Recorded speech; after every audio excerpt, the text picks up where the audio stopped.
While Europe was in its dark ages, great civilizations developed in West Africa. Inventive, sophisticated nations that were both politically and economically astute. At the time of his birth, Abdul Rahman's beloved Fouta jallo rivaled any kingdom in its intellectual and spiritual development. The Fulbes, they love learning.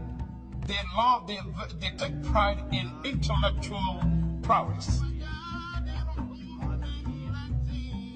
The early Fulbe settlements lay along major trade routes in the lush highlands of what is now Guinea, more than 4,000 feet above the headwaters of the Niger, Gambia, and Senegal rivers. This fertile region attracted travelers from across Africa, who in turn left their mark on the local people. The Arabs, because they were nomadic people, they were always venturing out. So by the 10th century, you begin to get these movements into West Africa of merchants, people looking for places to make money. Wherever Islam went, it's always had this attraction to local people.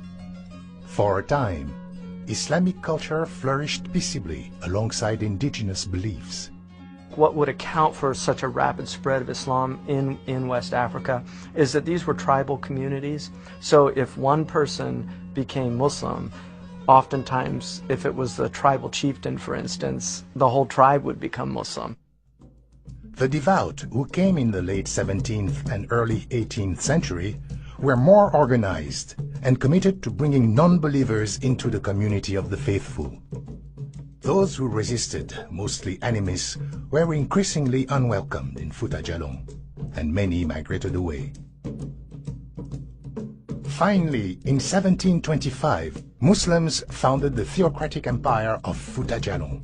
It would rise to be one of the great kingdoms of West Africa, like Djenné and Timbuktu, under an elected sovereign and 8 almami who governed its 9 provinces.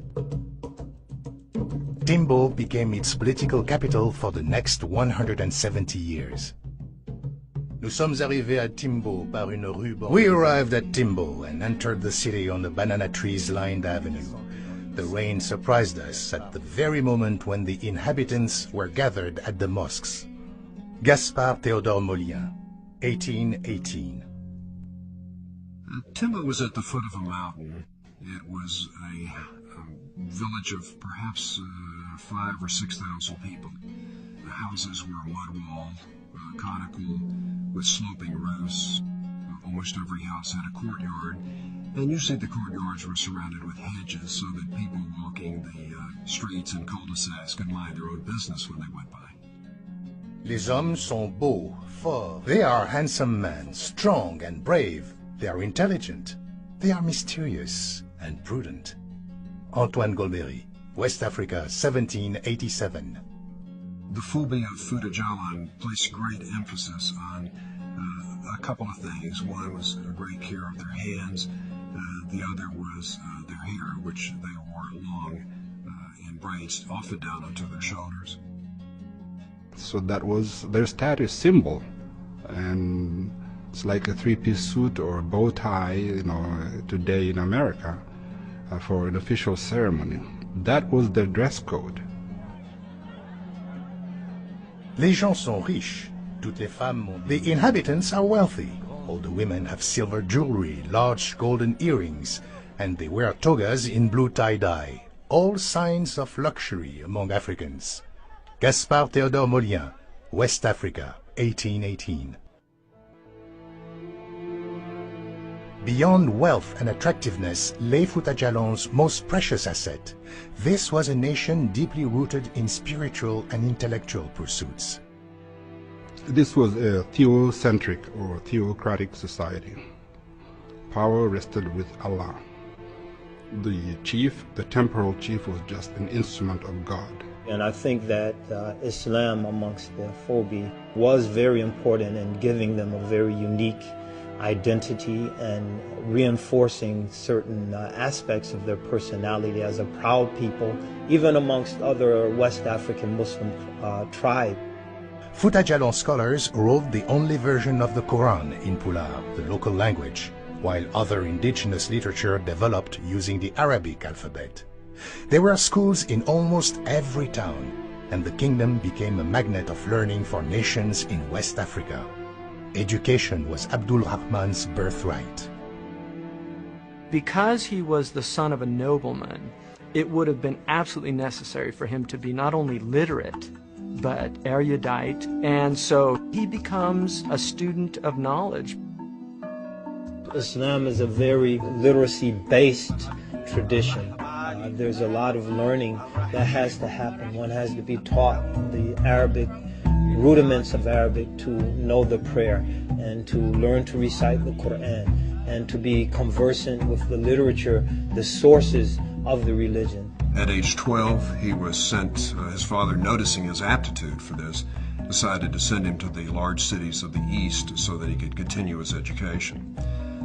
This meant traveling about 1,000 miles down the Niger River to the city of Jenne, which was an ancient sub-Saharan town, a market town of great consequence and a center of Islamic learning.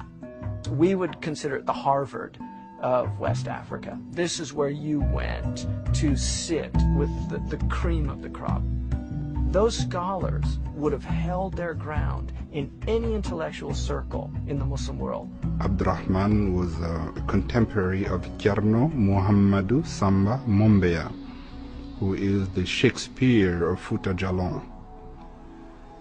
He may have known the powerful verses and poems of Thierno Samba, written in Pular, but entirely embedded in Islam.